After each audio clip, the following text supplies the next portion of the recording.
धरती पर इंसान कहां से आया? अगर आपको भी बचपन से ये बताया गया है कि इंसान पहले बंदर थे और बंदर ही बाद में इंसान बन गए, तो जरा ठहरिए, क्या सच में ऐसा था? या हमें बस अधूरी कहानी सुनाई गई, जबकि सच्चाई कुछ और ही है?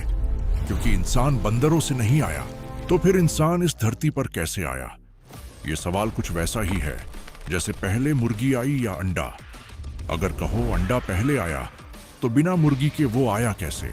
और अगर कहो मुर्गी पहले आई, तो बिना अंडे के वो पैदा कैसे हुई? अब जरा सोचिए, यही सवाल इंसान पर लगाएं। आप कहते हैं मैं अपने माता पिता से जन्मा, लेकिन आपके माता पिता कहां से आए? उनके भी माता पिता थे, और इसी तरह यह सिलसिला चलता चला गया। तो सवाल यह है कि इस सिलसिले की पहली कड़ी कौन थी? क्या वो कोई पुरुष था या महिला? और अगर दोनों की जरूरत बच्चे के जन्म में होती है, तो पहले इंसान की शुरुआत आखिर हुई कैसे? तो इस सवाल का जवाब जानने के लिए हमें समय की टाइम मशीन में बैठकर करीब 6.6 करोड़ साल पीछे जाना होगा, जब इस धरती पर इंसानों का नामो निशान नहीं था और यहाँ सिर्फ और सिर्फ बड़े बड़े खूंखार विशालकाय डायनासोर का राज्य था।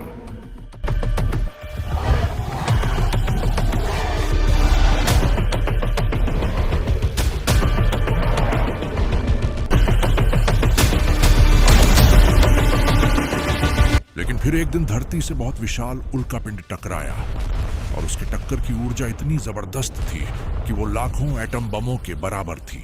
अब इस विस्फोट की चपेट में करीब 15 करोड़ साल तक धरती पर राज्य करने वाले सभी डायनासोर मारे गए, और इस तरह से विशालकाय उल्कापिंड के टकराव से धरती पर मौजूद 75% जीव जंतु और पेड़ पौधे पूरी तरह से नष्ट हो गए। और यही वो क्षण था जिसके बाद धरती पर इंसान जाति का उदय हुआ, और आज हम डायनासोर की तरह ही इस धरती के शासक बने बैठे हैं। लेकिन इंसानों का धरती पर आना इतना आसान भी नहीं था। कभी न कभी आपके मन में भी ये सवाल आया होगा कि धरती पर इंसान कब और कहां से आए? वो दिखने में कैसे थे? क्या वो हमारी तरह ही थे या हमसे अलग दिखते थे? और फिर इनका विकास किस तरह हुआ? वैसे तो आमतौर पर हम सभी जानते हैं कि हमारे पूर्वज होमो सेपियंस थे, जो जंगलों में रहते थे, फूल पत्तियां और मांसाहारी भोजन से पेट भरते थे। लेकिन इन बातों में कितनी सच्चाई है और कितना झूठ है, उसे विस्तार से इस वीडियो में समझते हैं और जानते हैं कि इंसान पहले बंदर थे, आदि मानव थे, या फिर कुछ और ही थे। तो दोस्तों, जैसा कि हमने आपको बताया था कि आज से करीब 6.6 करोड़ साल पहले धरती से उल्कापिंड की टक्कर के बाद जब धरती से डायनासोरों का अंत हुआ, तो उसके साथ साथ धरती के विशाल पेड़, जीव जंतु और जीवन सब कुछ खत्म हो गया था। क्योंकि उल्कापिंड से उत्पन्न हुई तबाही कोई मामूली तबाही नहीं थी, बल्कि ये लाखों परमाणु बम जितनी भयानक तबाही थी, जिसकी वजह से जंगलों की आग कई सालों तक जलती रही और कुछ भी ना बच सका। उस समय आसमान में कोई पंछी नहीं उड़ता था। उल्कापिंड के धरती से भयानक टकराव की वजह से धरती पर नदी और समुद्र में पानी नहीं, बल्कि सिर्फ आग बह रही थी, और धरती पर हरियाली की जगह सिर्फ आग की ज्वाला थी। जानवर, पेड़, पौधे सब कुछ राख में बदल चुके थे। तब धरती पर एक लंबी रात छा गई, जो वर्षों तक चली। लेकिन उस काली रात के बीच भी जीवन ने हार नहीं मानी, क्योंकि धरती की परतों के नीचे गुफाओं की गहराइयों में अभी भी कुछ कीड़े मकोड़ों से भी छोटे, कमजोर और अनजान जीव सांस ले रहे थे, जो उल्कापिंड की तबाही से खुद को बचाने में कामयाब हो गए थे। ये जीव न तो बुद्धिमान थे और न ही ताकतवर थे, लेकिन उनमें एक ऐसी चिंगारी थी जो किसी और में नहीं थी। वो चिंगारी थी जीने की इच्छा, जिसके कारण वो गुफाओं की गहराई में छिपकर उल्कापिंड से अपनी जान बचा सके।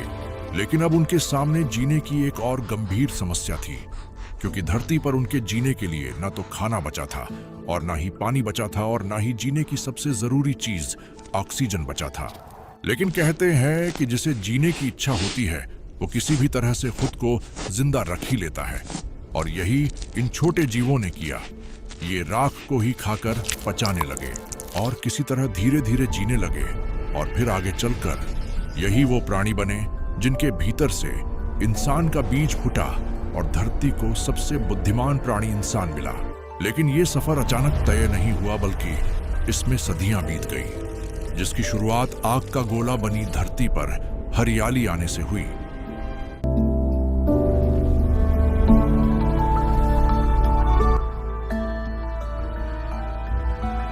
दोस्तों, इंसान के धरती पर आने की कहानी अब उस मोड़ पर पहुंच चुकी है जहां मौत की राख से जीवन की एक नई जादुई लहर उठती है। यह इतना शानदार और जादुई लगता है जैसे किसी अदृश्य शक्ति ने खुद ब्रश उठाकर धरती को फिर से रंगना शुरू कर दिया हो।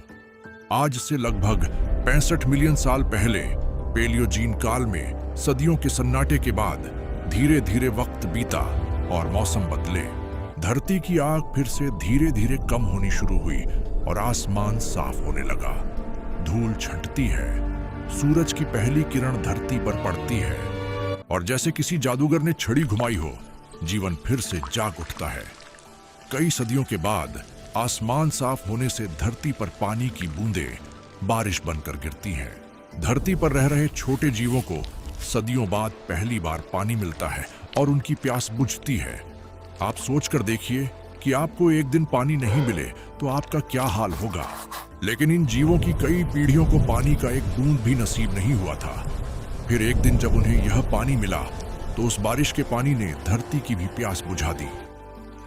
आसमान से बारिश की बूंदें गिरने लगी, पहले धीरे धीरे, फिर तेज धाराओं में। ये बूंदें धरती की जली हुई राख को भिगोती हैं और जहां जहां पानी इकट्ठा होता वहां जीवन की पहली हलचल शुरू हो जाती है। सबसे पहले छोटी छोटी जगहों में पानी भरता है, जिससे झीलें बनती हैं और उन झीलों में छोटे छोटे बीज अंकुरित होने लगते हैं। धीरे धीरे गर्मी कम होती है, फिर ठंडी हवाएं चलने लगती है और जलवायु में एक बड़ा ट्विस्ट आता है। धरती अब ठंडी और नम हो जाती है। इसी बीच उल्कापिंड की तबाही से उत्पन्न राख और पत्थर पानी के बहाव से घुलने लगते हैं और मिट्टी बनने लगती है। इस नई मिट्टी पर सूरज की किरणें पड़ती हैं, हवा में ऑक्सीजन घुलती है और इससे यह मिट्टी धीरे धीरे उपजाऊ बनने लगती है। इस उपजाऊ धरती पर पौधे उगना शुरू होते हैं। पहले ये पौधे छोटे फर्न जैसे हरे कालीन की तरह फैलते हैं, फिर फूल वाले पौधे, फिर फल वाले पौधे और फिर ये पौधे विशाल पेड़ बनना शुरू होते हैं और इस तरह धरती फिर से हरियाली से भरने लगती है। अब धरती पर जंगल फिर लौट आते हैं और पत्तों के बीच से फिर से सूरज की किरणें छनने लगती हैं। अब इस तरह धरती पर हरियाली का पुनर्जन्म होता है। उल्कापिंड की तबाही की मौत की राख से जीवन की हरियाली धरती पर सांस लेने लगती है। लेकिन अब सवाल ये उठता है कि उन छोटे जीवों का क्या हुआ जो राख खाकर जीते थे। वे कैसे स्तनधारी बने और फिर इंसान कैसे बने? आइए इस वीडियो के अगले पन्ने को पलटते हैं और जानते हैं कि ये छोटे जीव कैसे बड़े बने और क्या बंदर से ही इंसान बने हैं या सच्चाई कुछ और ही है।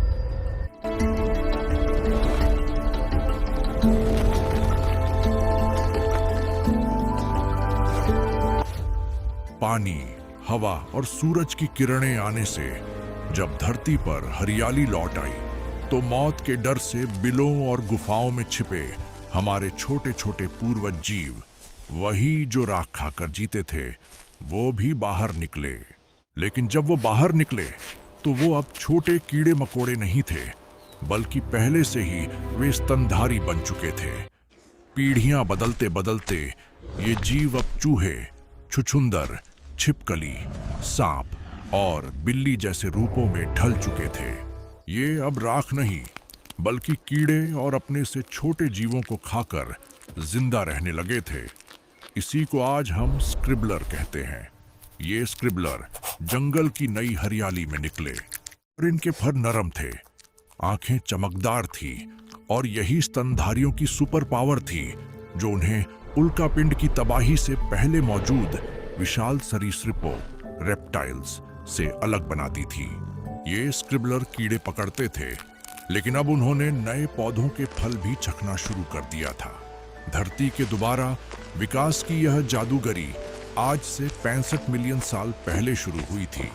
ये स्तनधारी धीरे धीरे पीढ़ी दर पीढ़ी बदलते गए और फिर उन्होंने उड़ना और पानी में तैरना भी सीख लिया। ये छोटे स्तनधारी धीरे धीरे अनगिनत रूपों में ढलने लगे। कुछ तैरना सीख गए जो बाद में व्हेल और डॉल्फिन बने, कुछ उड़ना सीख गए जो बाद में चमगादड़ और पक्षी बने, कुछ पेड़ों पर चढ़ने लगे जो प्राइमेट्स बने, और कुछ जमीन पर चलकर हाथी, घोड़े, शेर, भालू और बाघ में बदल गए। जी हाँ, उसी एक नन्हे स्क्रिबलर से ये पूरा साम्राज्य खड़ा हुआ। लेकिन ये सब अचानक नहीं हुआ। आज से लगभग 55 मिलियन साल पहले अफ्रीका और एशिया के घने जंगलों में सबसे पहले प्राइमेट्स यानी हमारे बहुत पुराने पूर्वज पैदा हुए। ये पेड़ों पर रहते थे, फल खाते थे, झूलते थे और छलांग लगाते थे। इनमें से कुछ को आज हम लेमर्स और टार्सियर के रूप में जानते हैं। फिर 20 मिलियन साल पहले खासकर मायोसीन, प्लायोसीन और प्लाइस्टोसीन युगों में पृथ्वी पर स्तनधारियों का विकास और विविधीकरण तेजी से हुआ। इस दौरान जलवायु परिवर्तन, महाद्वीपीय बहाव और पर्यावरणीय बदलावों ने हजारों नई प्रजातियों को जन्म दिया।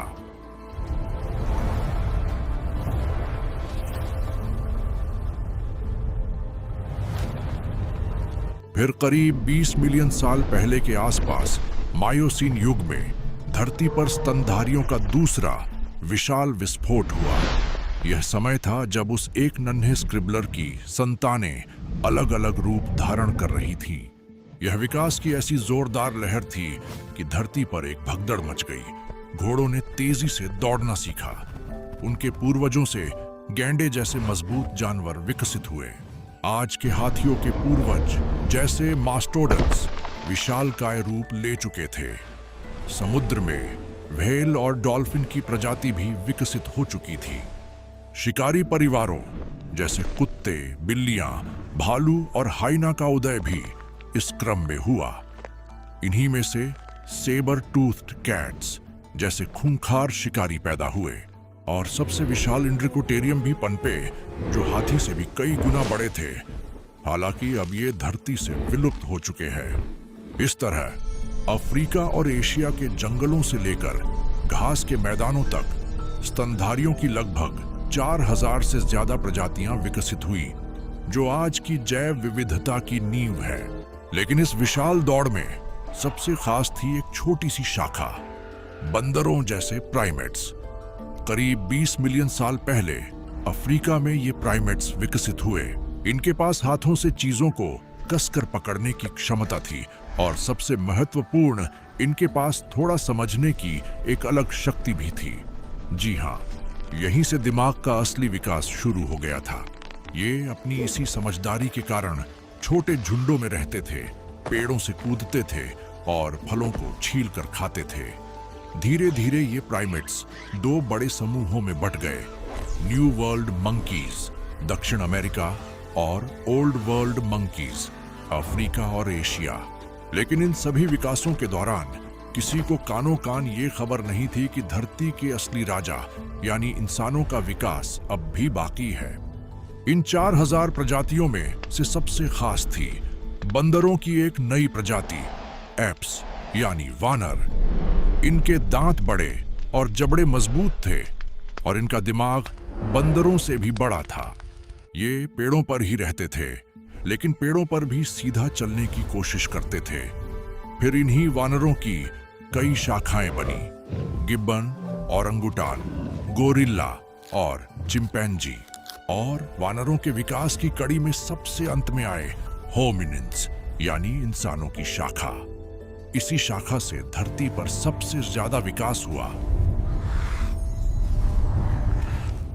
यहीं से मानव जीवन की शुरुआत भी हुई, जिसके आने से धरती की बनावट ही बदल गई। लेकिन इंसानों का विकास, जैसा कि हमने देखा, एक और विनाश से शुरू हुआ।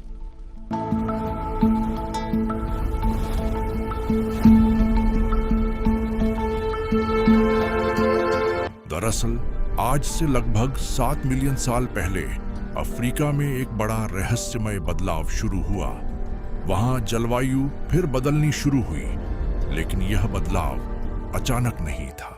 धरती की टेक्टोनिक प्लेटों में आई हलचल की वजह से विशालकाय पर्वत श्रृंखलाएं खड़ी होने लगी थी इन पहाड़ों ने हवा के रास्ते बदल दिए, जिससे नमी वाली हवाएं अब अंदरूनी अफ्रीका तक नहीं पहुंच पा रही थी। इसका नतीजा ये हुआ कि वहां के घने जंगल सूखने लगे, पेड़ अपने आप गिरने लगे और कहीं कहीं तो खुद ही आग लगने लगी। धरती पर फिर से वही दौर आने लगा जिसे उसने 2 बार देखा था और जो हमेशा विनाश की ओर जाने का इशारा करता था। लेकिन इस बार यह विनाश नहीं, बल्कि इंसानों के पहली बार धरती पर आने की शुरुआत थी। जंगल की यह तबाही कुछ दशकों तक चली, लेकिन फिर मौसम बदला और भारी बारिश शुरू हो गई, जो लगातार कई सालों तक चली। इस बदलाव के दौरान पेड़ों पर रहने वाले जानवर जमीन पर उतर आए और जमीन पर ही रहना सीखने लगे। कई सालों बाद मौसम फिर बदला, बारिश खत्म हुई और जमीन पर धूप वापस आई। इससे जगह जगह घास के मैदान उगने लगे। अब वो जीव जो पेड़ों पर झूलते थे, वे इस घास पर 4 पैरों से चलने लगे। लेकिन इन सब में एक प्रजाति थी जो सबसे अलग थी।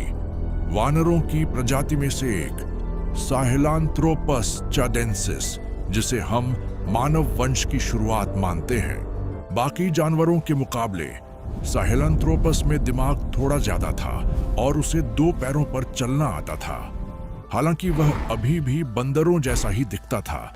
उसकी खोपड़ी सीधी खड़ी होने का संकेत देती थी।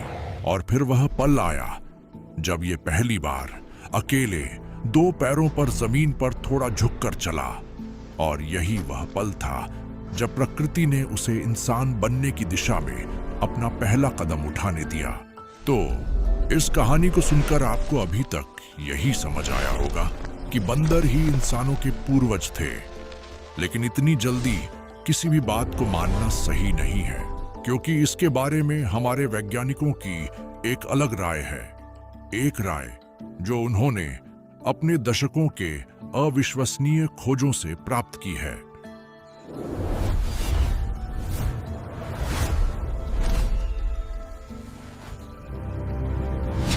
हम जब भी इंसानों के विकास के क्रम को समझने की कोशिश करते हैं, तो एक थ्योरी हमेशा सामने आती है कि बंदर इंसानों के पूर्वज थे। कहा जाता है कि इंसान पहले बंदर हुआ करते थे और समय के साथ बदलकर यही इंसान बने। लेकिन विज्ञान की किताबें पलटने पर पता चलता है कि ऐसा कहीं नहीं लिखा है कि बंदर ही इंसानों के पूर्वज थे। तो अब सवाल यह है कि यह बात आई कहां से और इंसानों की बंदरों से समानता क्यों की जाती है? दरअसल इंसानों का विकास कैसे हुआ, इसके पीछे महान प्रकृतिवादी चार्ल्स डार्विन का विकासवाद का सिद्धांत है। उन्होंने कहा था कि जीवों ने अपनी जरूरत के अनुसार खुद में बदलाव किए और यह क्रम चलता रहा। मगर यहां एक गलतफहमी हुई। डार्विन ने कभी नहीं कहा कि इंसान बंदर से बने। उन्होंने विकासवाद को समझाते हुए सिर्फ उदाहरण दिया था कि इंसान और बंदर के पूर्वज एक रहे होंगे। लेकिन दुनिया ने इस बात को पकड़ लिया और यह मिथक फैल गया। असलियत यह है कि इंसानों और बंदरों का विकास एक साथ ही हुआ, लेकिन यह अलग अलग जगहों और अलग अलग तरह से हुआ।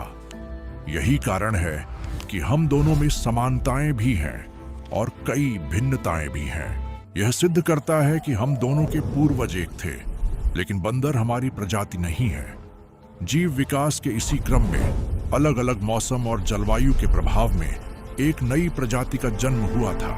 यह घटना लगभग 4 मिलियन साल पहले अफ्रीका के पूर्वी हिस्से इथियोपिया और तंजानिया के जंगलों में हुई। यह वह प्रजाति थी जिसे ऑस्ट्रालोपाइथेक्स अफारेंसिस कहा गया। इस प्रजाति का मिलना भी किसी फिल्मी एक्शन सीन से कम नहीं था। दरअसल 24 नवंबर 1974 का दिन था।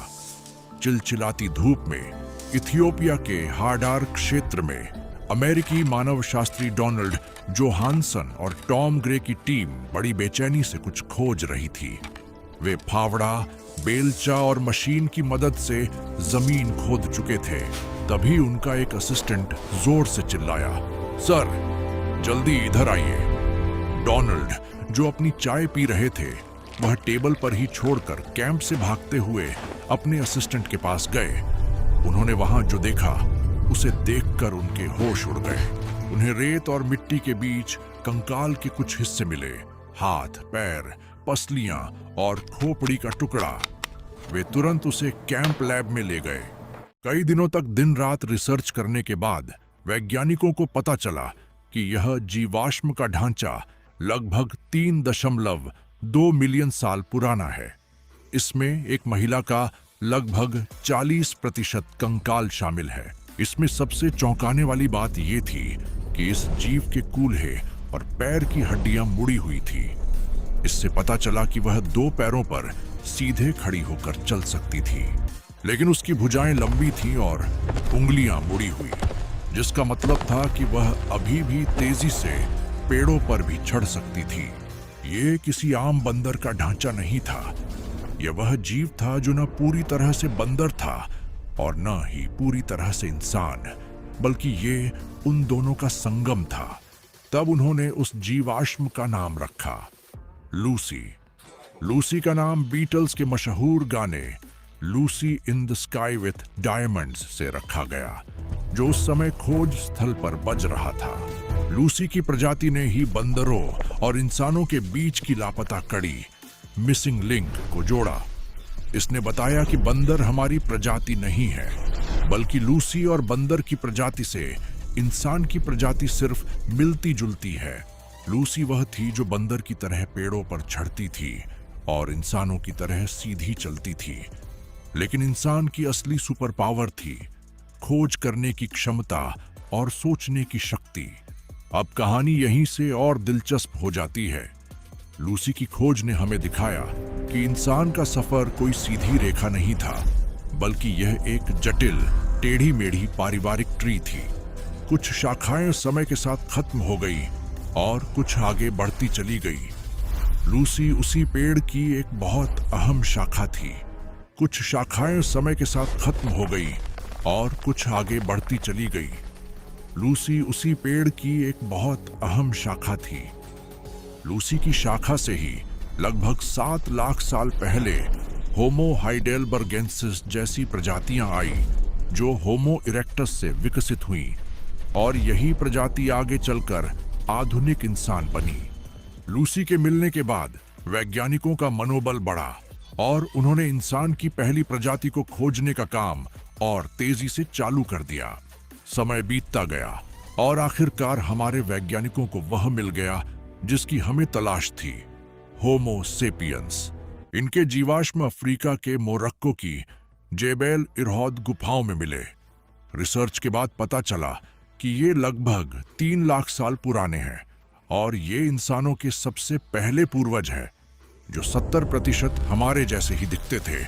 लेकिन जो बात उन्हें खास बनाती थी वह थी उनके दिमाग की ताकत। उनका दिमाग 1300 से 1400 क्यूबिक सेंटीमीटर का था, और यह सिर्फ बड़ा ही नहीं बल्कि रचनात्मक भी था।